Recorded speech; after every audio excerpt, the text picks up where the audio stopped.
News India 27 नव्या पिढीचं नवं माध्यम। सकल सोनार समाजातर्फे नामको बँकेच्या होणाऱ्या पंचवार्षिक निवडणुकीवर आणि सत्तारूढ प्रगती पॅनलवर बहिष्कार टाकण्यात आलाय।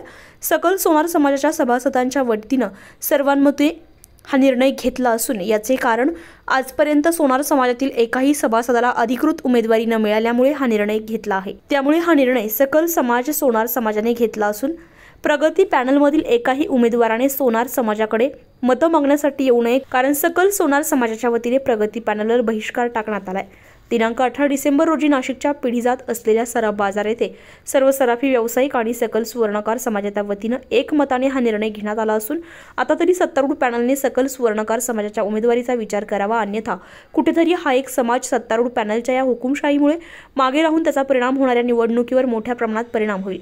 यावेळी सकल सुवर्णकार समाजाच्या वतीने कौशलभाऊ वाखारकर, बँकेचे सभासद गजू घोडके, सराफी व्यावसायिक नाना दंडगवाळ, राहुल शहाणे, सुनील भाऊ वाघ, मकरंद भाऊ कोतुरकर, श्री रमेश वखारकर, रवींद्र शहाणे, राजेंद्र दिंडोरकर, पंकज सोनार, किरण सोनार, दिलीप सोनार, राजेंद्र भाऊ विस्पुते, बाळासाहेब दुसाणे, संजय मंडलिक, जितेंद्र भाऊ नवसे यांच्यासह सकल सोनार समाजाचे नामको बँकेचे सभासद, सराफी व्यावसायिक आणि सकल सुवर्णकार समाजाचे इतर व्यावसायिक मोठ्या संख्येने उपस्थित होते। येणाऱ्या 24 तारखेला मर्चंट बँकेचं इलेक्शन आहे। मर्चंट बँकेच्या इलेक्शनमध्ये वसंत गीते, भौरीलाल मोदी यांनी पॅनल उभं केलं, प्रगती पॅनल। परंतु प्रगती पॅनलचं नाव सुद्धा नसताना आम्ही त्यांच्याकडे तिकीट मागण्यासाठी गेलो असता आमच्या सुवर्णकार सर्व महत्त्वाचे लोक म्हणजे पदाधिकारी संपूर्ण महाराष्ट्रातले त्यांच्याकडे 50 जण गेलो, त्यांना सांगितलं का आमच्यातला एक माणूस घ्यावा। परंतु त्यांनी 12 लोक त्यांनी दुसऱ्या समाजाचे म्हणजे मारवाडी गुजराती समाजाचे 12 जण घेतले। त्यानंतर मराठी समाजाचे त्यांनी माळी असतील, वंजारी समाजाचे असतील असे 8 लोक घेतले। आमचं 11,000 मतदान आहे, मारवाडी समाजाचं 23,000 मतदान आहे। त्यांच्या जर का 12 लोक घेतात, आमचा एकही समाजातला माणूस जर का त्यांनी घेतला नाही तर निश्चितच त्यानंतर आम्ही सहकार पॅनलकडे गेलो, त्यांनी माणूस घेतला, परंतु दबाव तंत्रामुळे पूर्ण सहकार पॅनल त्यांनी बाजूला सारलं, सर्वांनी माघारी घ्यावा लागल्या।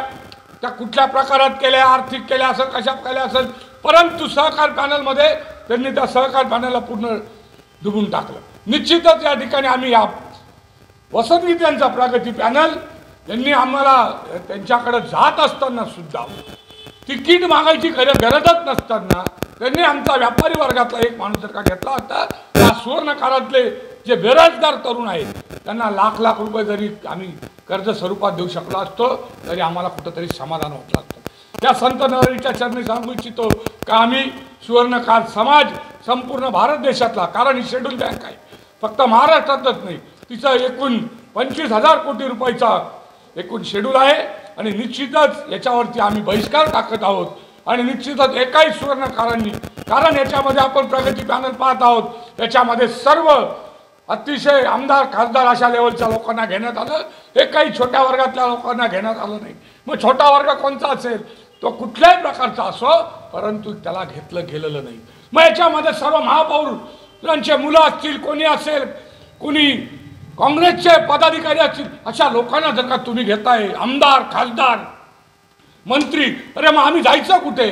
आणि आज जर का आम्ही यांच्याकडे 1 लाख रुपये जरी लोन स्वरूपात काढायला गेलो तर हे आम्हाला 100 प्रश्न विचारतात की तुमच्याकडे घर आहे का, दार आहे का, पैसे आहे का? अरे लाख रुपये तुमच्याकडे घ्यायला आलो आणि तुम्ही आम्हाला प्रश्न विचारणार आहात। आणि म्हणून आम्ही यांचा बहिष्कार करतो आहे। आणि निश्चितच प्रगती पॅनल म्हणूनच नाही तर सर्व पक्षाला आम्ही त्याच्यामुळे सांगू इच्छितो का या छोट्या छोट्या वर्गाला, म्हणजे हा सुवर्णकारालाच नाही तर ह्या समाजातील छोट्या छोट्या वर्गाला तुम्ही खऱ्या अर्थाने संधी दिली पाहिजे। ते त्या मारवाडी गुजराती एकाच वर्गाला जर का आपण संधी देत असाल तर श्रीमंत एकच वर्ग होईल, बाकीचा वर्ग होणार नाही।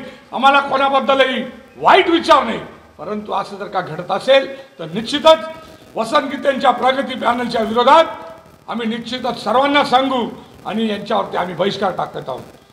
न्यूज इंडिया मराठीसाठी हेमंत काळमेघसह अश्विनी पुरी, नाशिक।